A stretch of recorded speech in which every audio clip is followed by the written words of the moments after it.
as Jake Morrison settled into the worn leather seat of the Mustang's cockpit, the same seat his great-grandfather had occupied during 32 combat missions. A profound silence fell over the assembled crowd. His hands rested lightly on the control stick, and his eyes swept across the array of analog instruments that seemed both primitive and magnificent compared to the digital displays of his F-35. "Can you feel it?" Lucky Peterson asked softly, his voice carrying the weight of decades. "The history, the spirits of all the men who flew these birds?" Jake nodded slowly, his usual confidence replaced by something approaching reverence. "It's incredible," he whispered. "I can almost imagine what it must have been like, flying into combat with nothing but these basic instruments and raw courage." Maggie stood beside the aircraft, watching the young pilot with satisfaction. This was why she had spent years and countless dollars restoring the old fighter, not just to preserve a machine, but to preserve the memories and honor the sacrifices of those who had flown it in humanity's darkest hour. "Mrs. Thompson," said the airport manager, who had been thinking about the implications of what he had witnessed, "I hope you know that this aircraft will always be welcome at Riverside. In fact, I'd like to discuss setting up a permanent display area where people can learn about the WASP program and the role of aircraft like this one." "That's the very kind," Maggie replied. But Carolyn wasn't meant to sit on display. She was built to fly, and as long as I'm able, that's what she continued to do.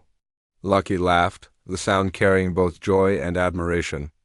"That's exactly what you said in 1944. The mechanics wanted to put you in the officers' club where it was safe and comfortable, but you insisted on flying every mission they'd let you take." As Jake climbed down from the cockpit, his face showed a transformation that went far beyond simple respect. He had connected with his heritage in a way he never could have imagined, and the experience had clearly affected him deeply.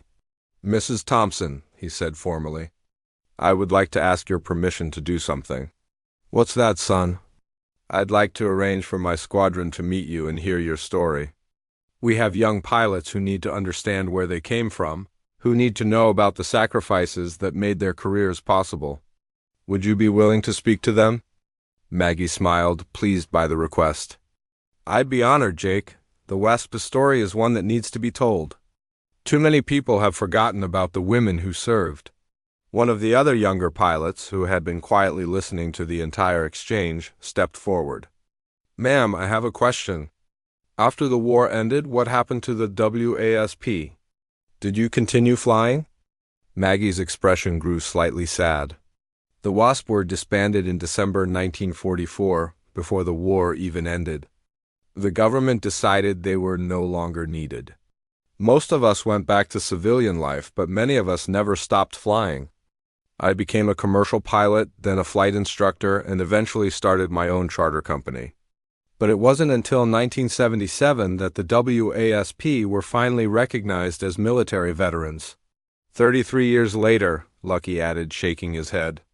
It was a disgrace how long it took for their service to be officially recognized. The crowd had grown even larger as word continued to spread throughout the airport community. Several people had their phones out, but now they were recording respectfully, understanding that they were documenting a historic moment rather than capturing entertainment. A local news crew had arrived and was setting up their equipment at a respectful distance. The reporter, a young woman who clearly understood the significance of what was happening, waited patiently for an appropriate moment to approach. "Mrs. Thompson," said one of the mechanics who had been working on the modern jets, "I've been around aircraft my whole life, but I've never met a WASP pilot before. What you ladies did during the war, flying without recognition or proper support, that took real courage." "We didn't think of it as courage," Maggie replied. "We thought of it as service. Our country needed pilots and we could fly. It was that simple." Lucky nodded in agreement. "That's what made the greatest generation great. They didn't think about themselves or their comfort. They saw what needed to be done and they did it, regardless of the personal cost." As the afternoon began to wind down, Jake Morrison made one final request. "Mrs. Thompson, would you autograph something for me? I'd like to have a reminder of this day." "Of course, son. What would you like me to sign?" Jake thought for a moment, then smiled. Could you sign the inside of my flight helmet? Right where my great-grandfather's name would have been painted in his. Maggie took the modern helmet and carefully inscribed her name, along with a message, "To Jake Morrison, your great-grandfather would be proud. Keep flying with honor." Margaret Thompson, Wasp Class 44-3. As the crowd began to disperse, people approached both Maggie and Lucky to thank them for sharing their stories and for their service. The younger pilots, who had begun the day with casual arrogance, left with a profound new respect for the history of their profession and the sacrifices of previous generations. The news crew conducted brief interviews, and within hours, the story of the Wasp pilot and her reunion with the World War II veteran would be broadcast across the region. But for those who had witnessed it firsthand, the impact went far beyond what any television report could convey. As Maggie performed her final walk-around inspection of the Mustang before putting her away for the night, she reflected on the day's events. She had taken off that morning planning nothing more than a routine practice flight. Instead, she had been reminded once again why preserving these aircraft and these stories was so important. The old fighter would rest in her hangar tonight, her Merlin engine cooling in the California evening air. But tomorrow, if the weather was good and her 72-year-old pilot was feeling up to it, she would fly again. Because some things are too important to be left sitting on the ground, and some stories are too vital to be forgotten. The young pilots who had jeered at an old woman flying a relic had learned a lesson they would never forget. Never judge a pilot by appearance, and never assume you know the full story of any aircraft you see. Sometimes the most extraordinary histories come in the most ordinary packages, and sometimes the greatest heroes are the ones who never thought of themselves as heroes at all. The small coffee shop in downtown Phoenix buzzed with the usual morning crowd. Margaret Maggie Thompson sat in her favorite corner booth, reading the newspaper like she did every Tuesday for the past 15 years. At 72? She looked like any other retired grandmother with her silver hair pulled back in a neat bun and reading glasses perched on her nose. The barista Jenny always saved her the same table and brought her usual black coffee without being asked. What the young barista didn't know, what none of the regular customers knew, was that the quiet woman who always left generous tips had once been one of the most skilled pilots in the United States Air Force. Margaret had spent 30 years in service, flying everything from transport planes to experimental aircraft that pushed the boundaries of what was possible in the sky. Her walls at home were bare of military decorations. No framed certificates hung in her living room, no photos of her in uniform decorated her mantelpiece. She had deliberately chosen a life of anonymity after retirement. The only hint of her past was a small American flag pin she wore on her jacket lapel every day. So small that most people never noticed it. Margaret had joined the Air Force in 1968. When women weren't allowed in combat roles and faced constant skepticism about their abilities, she had to fight twice as hard as her male counterparts for every opportunity, every promotion, every chance to prove herself in the cockpit. The military had changed dramatically during her career, and she had been part of that change. Though she never sought recognition for it, her service record was classified in many places, filled with missions she could never discuss at neighborhood barbecues or book club meetings. She had flown humanitarian aid into war zones, transported critical supplies to remote military bases, and participated in rescue operations that saved countless lives. But Margaret believed that true service didn't require applause or acknowledgement from strangers. The coffee shop regulars saw her as Mrs. Thompson, the widow who volunteered at the animal shelter and baked cookies for the local fire department. They didn't know that her steady hands, which now carefully turned newspaper pages, had once controlled aircraft in conditions that would terrify most people. They didn't know that her calm demeanor came from years of making split-second decisions under pressure that could mean the difference between life and death. As Margaret sipped her coffee that particular Tuesday morning, she had no idea that her carefully maintained quiet life was about to change forever. She had no way of knowing that miles above her head, a young pilot was facing the kind of emergency That would soon connect their lives in an extraordinary way, the morning continued peacefully, with Margaret finishing her crossword puzzle and exchanging pleasantries with other customers. She gathered her purse and light jacket, leaving her usual dollar tip on the table. Jenny waved goodbye as Margaret walked toward the door. Stepping out into the warm Arizona sunshine, Margaret's routine was simple and comforting. After coffee, she would drive to the grocery store, then spend the afternoon tending to her small garden behind her modest ranch house. It was a life she had chosen deliberately, one that allowed her to fade into the background of civilian society, but some stories refuse to stay buried. And some heroes are destined to be recognized despite their best efforts to remain anonymous. As Margaret drove home that morning, she was still just another face in the crowd. By evening, everything would change, and the legend she had tried so hard to keep hidden would finally be revealed to a world that desperately needed to hear her story. Major Rodriguez's hands moved quickly across his keyboard as he accessed military personnel databases, searching for any information about retired Air Force pilots in the Phoenix area. The name Thompson kept coming up in his memory. Something about an incident in the 1980s involving an experimental aircraft and an impossible landing. But military records from that era were often classified or incomplete. His first call was to the Air Force Personnel Center, where a helpful clerk began searching through retirement records. "I need to find a retired pilot, possibly named Thompson, living in the Phoenix area. This is related to an ongoing emergency," Rodriguez explained, his eyes never leaving the radar screen where Sarah's aircraft continued its erratic path. Meanwhile, 40 miles away, Margaret was kneeling in her garden, carefully removing weeds from around her tomato plants. The Arizona sun was warm on her back, and she was completely absorbed in the peaceful task. Her cell phone sat silent on the kitchen counter inside, and she had no idea that her name was being spoken in urgent tones at military installations across the Southwest. Back at Nellis, Sarah's situation was becoming more critical by the minute. She had managed to level off at 15,000 feet, but the aircraft was requiring constant correction to maintain even basic flight control. Her arms ached from fighting. The unresponsive controls and fuel was becoming a concern. Every minute in the air brought her closer to a situation where her options would be reduced to ejection or attempting an emergency landing that might not be survivable. Lieutenant Colonel Davis, still leading the formation, stayed close enough to observe Sarah's aircraft while maintaining a safe distance. He could see the irregular movements of her F-16, the way it seemed to fight against her attempts to control it.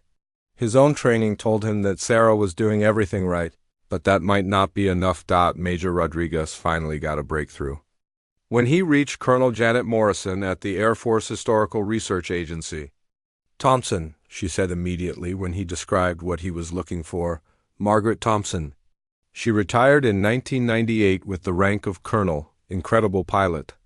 I remember her from some briefings about experimental aircraft incidents." Morrison began pulling up classified files while staying on the phone with Rodriguez. She was involved in several situations that never made it into standard training manuals. There was an incident with a prototype aircraft in 1987 where she managed a landing that everyone said was impossible. Multiple system failures, complete hydraulic loss, and somehow she brought it down safely. As Colonel Morrison read through Margaret's service record, both officers realized they had found exactly what they were looking for.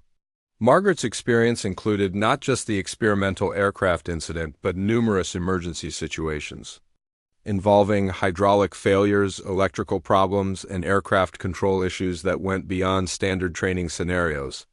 The challenge now was finding her contact information and reaching her quickly.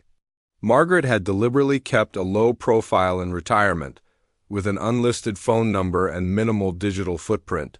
But military records showed her last known address in Phoenix, and Major Rodriguez immediately began working with local authorities to locate her.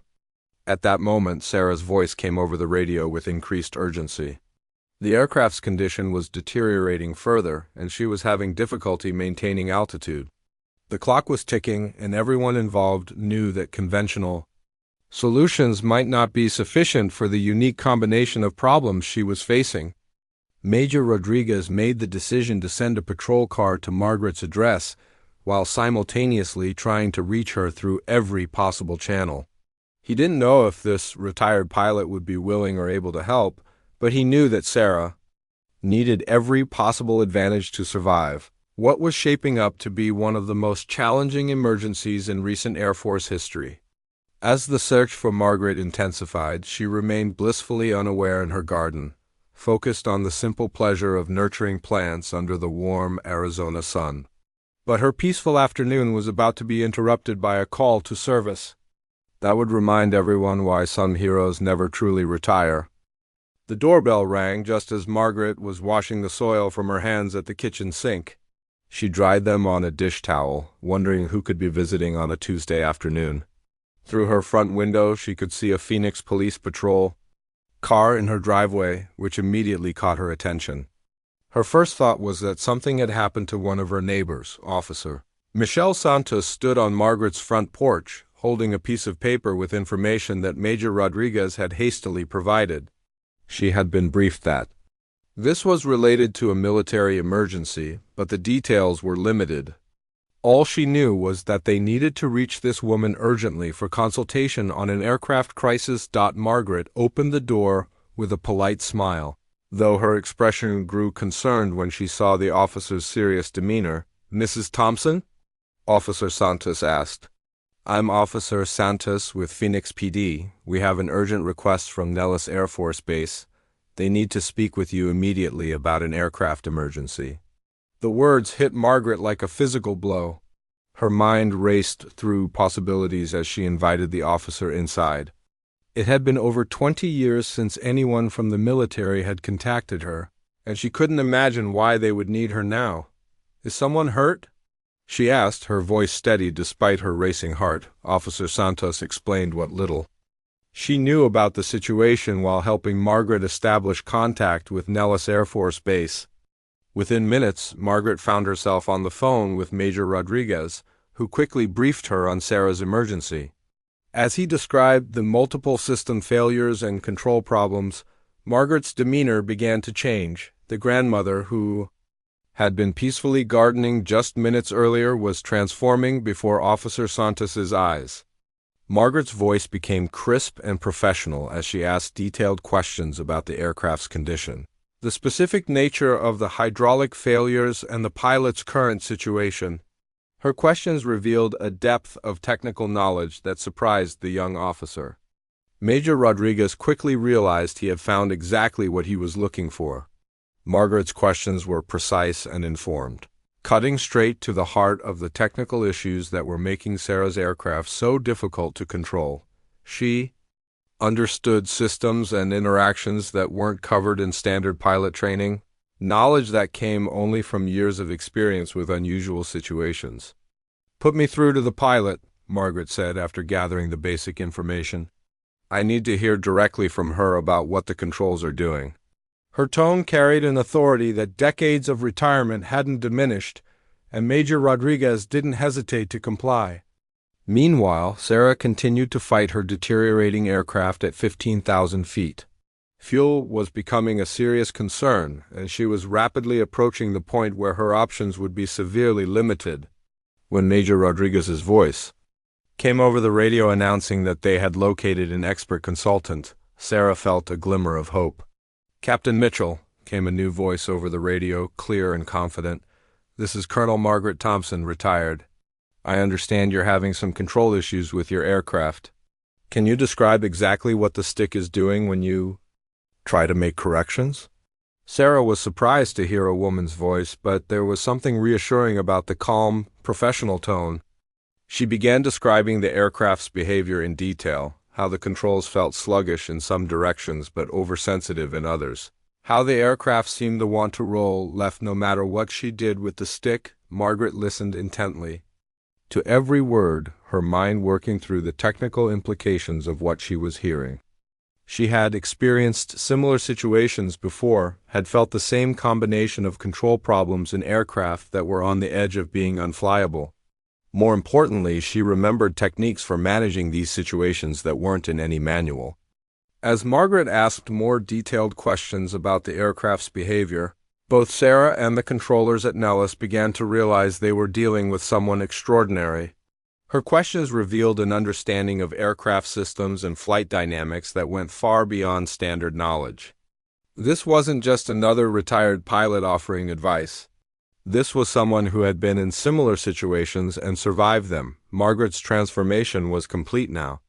The quiet retiree had become the experienced military aviator she had always been beneath the surface. Officer Santos watched in amazement as this woman she had initially thought was just another senior citizen began taking charge of a life-and-death situation happening hundreds of miles away. Margaret stood in her kitchen, the phone pressed to her ear, her mind completely focused on the voice of the young pilot fighting for her life thousands of feet above the Nevada desert. As Sarah described the aircraft's increasingly erratic behavior, Margaret closed her eyes and visualized exactly what was happening in that cockpit. "Captain Mitchell," Margaret said, her voice calm but urgent, "I need you to try something that's not going to feel natural. When the aircraft starts to roll left, don't fight it immediately. Let it roll about 10 degrees, then apply gentle right pressure. The key word is gentle. This aircraft is fighting itself right now, and if you fight it too hard, you're going to make it worse." Sarah hesitated for a moment. Everything in her training told her to correct aircraft deviations immediately and decisively. But something in Margaret's voice, a confidence born of experience, made her trust this advice from a stranger. She tried the technique Margaret described, and for the first time in 20 minutes, the aircraft responded more predictably to her inputs. "Good," Margaret said, hearing the change in Sarah's voice. "Now listen carefully. Your hydraulic systems are failing in a pattern I've seen before. You've got about 15 minutes before you lose most of your control authority. We need to get you on the ground, but not the way you've been trained." Margaret began walking Sarah through a landing approach technique that wasn't in any flight manual. It involved using the aircraft's momentum and natural tendencies instead of fighting against them. The approach would be faster than normal, with a steeper descent angle, but it would work with the aircraft's damaged systems, instead of against them. Major Rodriguez and the other controllers listened in fascination as Margaret explained concepts that none of them had heard before. She was describing a way of flying that treated the aircraft like a partner in distress rather than a machine to be controlled. Her approach acknowledged that the aircraft was damaged and worked within those limitations. As Margaret continued her guidance, details of her past began emerging. She mentioned specific aircraft models and situations with a familiarity that revealed extensive experience. She referenced techniques developed during test flights and emergency procedures that had been classified for decades. The controllers began to realize they were speaking with someone whose expertise went far beyond normal military aviation. Sarah found herself trusting this voice completely. Margaret's instructions were precise and logical, but more than that, they were given with the confidence of someone who had been in similar situations and survived them. As Sarah followed Margaret's guidance, her aircraft became more manageable, still difficult but no longer seeming like it was actively trying to kill her. "Colonel Thompson," Major Rodriguez interjected during a brief pause, "your service record shows involvement with experimental aircraft. Can you tell us what specific experience you have with this type of emergency?" Margaret paused for a moment, then began sharing details that had been classified for over 20 years. She described an incident with a prototype aircraft in 1987 where she had experienced almost identical system failures. She had been forced to develop the techniques she was now sharing with Sarah, techniques that had saved her life and the multi-million-dollar aircraft she was testing. The story that emerged was remarkable. Margaret had been a test pilot for experimental aircraft, flying machines that pushed the boundaries of what was possible. She had survived situations that would have killed most pilots, developing unconventional techniques that worked when standard procedures failed. Her expertise hadn't been theoretical, it was earned through first-hand experience with aircraft on the edge of disaster. As Margaret continued guiding Sarah toward Nellis Air Force Base, she shared other incidents from her career. Emergency landings in aircraft with multiple system failures, situations where she had to invent new flying techniques on the spot, rescues of fellow pilots who were in similar desperate situations. Each story revealed another layer of expertise that had been hidden away in retirement. Sarah's confidence grew as she listened to Margaret's stories and followed her guidance. The aircraft was still dangerous and unpredictable, but Margaret's techniques were working. For the first time since the emergency began, Sarah began to believe that she might actually survive this landing. Officer Santos, still standing in Margaret's kitchen, found herself witnessing a masterclass in crisis management. This woman, who had seemed like any other retiree, was revealing herself to be one of the most experienced and capable pilots in Air Force history. Someone whose skills had been tested in ways that few people could imagine. The final approach to Nellis Air Force Base was unlike anything in Sarah's previous experience. Following Margaret's precise instructions, she was coming in faster and steeper than any normal landing, with an aircraft that seemed to have a mind of its own. Emergency vehicles lined both sides of the runway, their red lights flashing in the afternoon sun as personnel prepared for what could be either a successful rescue or a catastrophic crash. Margaret's voice remained steady and calm over the radio as she talked Sarah through each critical moment. Remember, you're not trying to force this aircraft to do anything. You're asking it to work with you. When you feel the nose wanting to drop, let it drop slightly, then bring it back up gently. You're dancing with this machine, not wrestling it. In the control tower at Nellis, Major Rodriguez and his team watched with intense concentration as Sarah's F-16 appeared on the horizon. The aircraft's approach looked wrong to anyone trained in standard procedures. Too fast, too steep, with irregular corrections that seemed almost random. But Margaret's voice over the radio provided the context that made everything make sense. Sarah felt a strange sense of calm as she followed Margaret's guidance. The techniques she was using went against everything she had learned in flight school, but they were working. The aircraft was responding to Margaret's unconventional approach in ways that standard procedures had failed to achieve. For the first time since the emergency began, Sarah felt like she was flying the aircraft instead of just trying to survive it. 200 feet, Margaret's voice came over the radio. You're doing beautifully. Now here's the critical part. The aircraft is going to want to balloon up about 50 feet from the ground. When it does, don't fight it. Let it happen, then use that energy to settle onto the runway. Trust the aircraft to tell you when it's ready to land.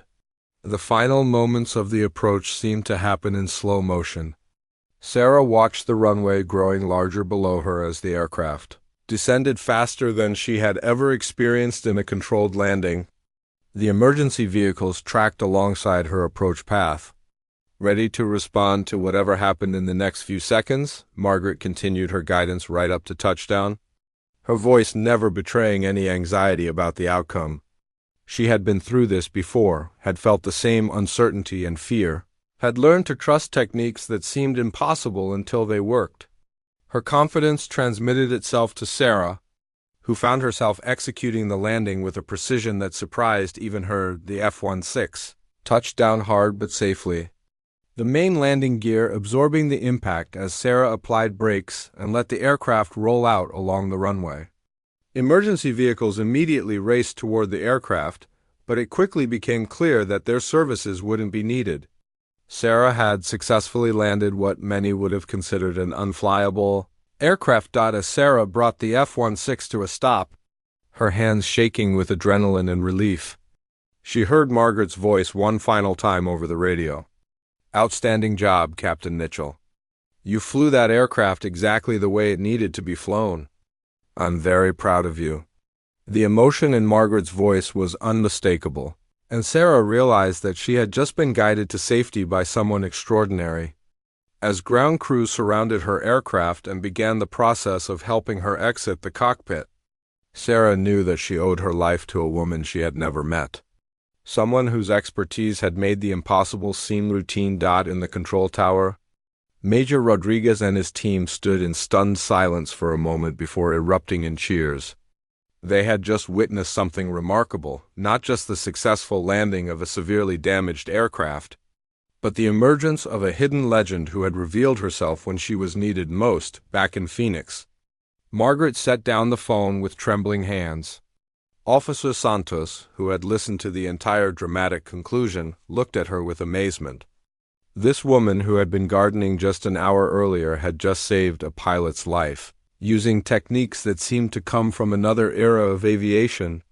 Skills that had been hidden away for decades until they were desperately needed.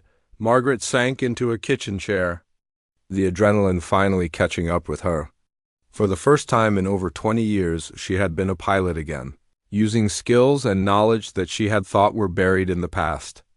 The quiet retirement she had carefully maintained was about to become a thing of the past. Within hours of Sarah's successful landing, Margaret's phone began ringing constantly. Word had spread quickly through military channels about the retired colonel, who had guided a pilot through an impossible emergency landing using techniques that weren't in any manual. Air Force officials, aviation journalists, and fellow veterans all wanted to speak with the woman who had suddenly emerged from anonymity. To save a life, Margaret sat in her living room that evening, still wearing her gardening clothes, trying to process how completely her quiet life had changed in a single afternoon. The small American flag pin on her jacket seemed larger somehow, more significant after the day's events. She had spent over 20 years successfully avoiding attention, and now she was facing the very recognition she had worked so hard to escape. The first visitor arrived just after sunset.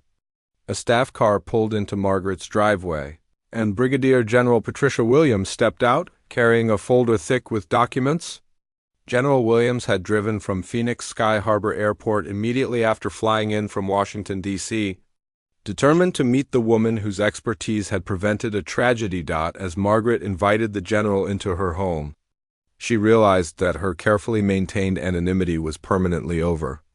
General Williams had brought copies of Margaret's complete service record, including the classified files that detailed her extraordinary career as a test pilot.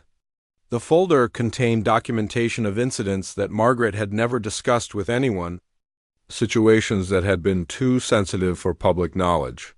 "Colonel Thompson," General Williams said as they sat in Margaret's modest living room, "the Air Force has been looking for you for a long time. Your expertise and experience with emergency situations is exactly what we need for our current training programs. What you did today reminded us why some knowledge is too valuable to retire." Margaret listened as the general explained how aviation had evolved since her retirement, how new technologies had created new types of emergencies that required the kind of unconventional thinking Margaret had demonstrated throughout her career.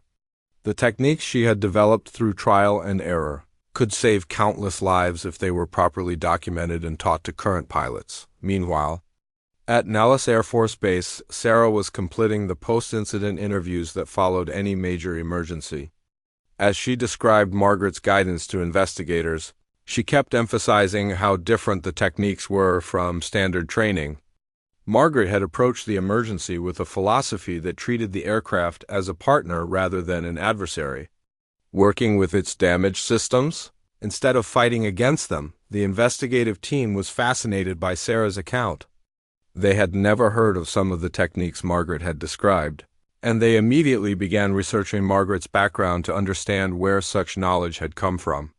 What they discovered was a career filled with classified test flights, experimental aircraft, and situations that had required innovative solutions. Over the following days, Margaret's story began to spread beyond military circles. Aviation magazines requested interviews.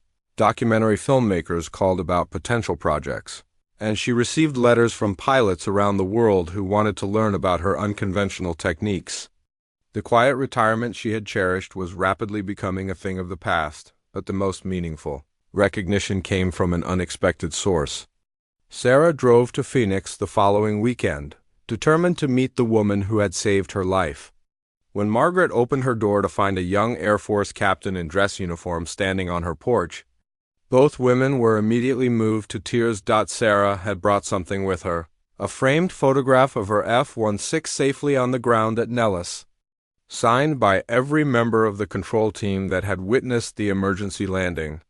"This is for the woman who taught me that sometimes the best way to fly is to listen to what the aircraft is trying to tell you," Sarah said as she presented the gift. As Margaret looked at the photograph, she realized that her attempt to fade into anonymity had failed completely. But for the first time since her retirement, she understood that some things were more important than privacy. Her knowledge and experience were too valuable to keep hidden, and the Air Force needed the wisdom she had gained through decades of flying in impossible conditions. Margaret Thompson's quiet retirement was over, but her most important service to her country was just beginning. The legend that had been hidden in a small house in Phoenix was about to step back into the light, ready to share the hard-earned knowledge that could save the lives of future pilots facing their own impossible emergencies.